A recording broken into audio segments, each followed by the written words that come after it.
इतना खतरनाक टेक्नोलॉजी वाला खेती कहीं नहीं देखी होगी। अच्छा। स्वादिष्ट पालक उगने के लिए गबरू पहलवान ने छोटे पालक के पौधे को दूध से धोया, फिर जल्दी जल्दी पोंछा और फिर उस पर पाउडर छिड़का और यहाँ तक कि डाई पर भी पहना दिया। आज बाटा भाई का तेल निकलेगा। और फिर गबरू ने पौधे को बड़ी नजाकत से जमीन में लगाया, फिर पौधे के लिए दूध की बोतल पर निप्पल लगाकर धीरे धीरे न्यूट्रिशन सप्लाई करने लगा।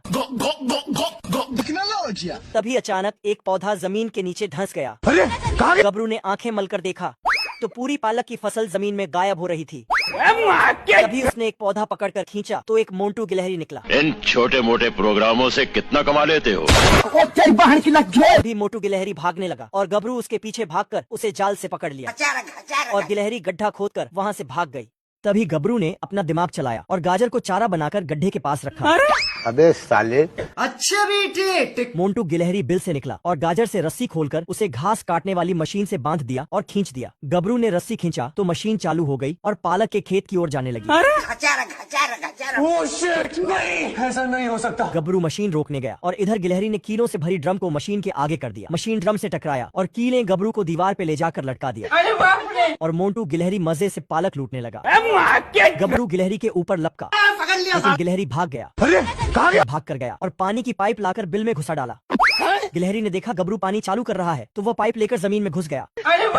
तभी गबरू ने देखा सारे पालक के पौधे पानी में उछल रहे हैं। बहुत मजा आ रहा है यहाँ पे। तुम्हारे सीने में गोली मारूंगा, घबराओ मत। तभी गबरू गुस्से से आग बबूला होकर घर भागा और बंदूक उठा लाया।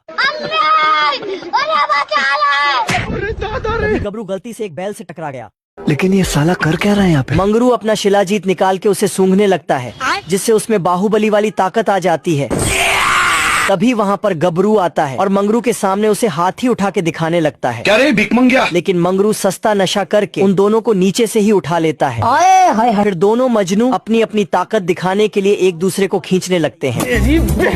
लेकिन साला गबरू चालाकी दिखाते हुए रस्सी को एक पत्थर में बांध देता है। तभी मंगरू अपना सस्ता नशा निकालता है जिसे सूंघ कर वो गबरू का चमत्कार कर डालता है। लेकिन गबरू फिर से आता है और मंगरू को पकड़ के उसको एक मुक्का धर देता है जिससे मंगरू सीधा जाकर धरती पर जा गिरता है।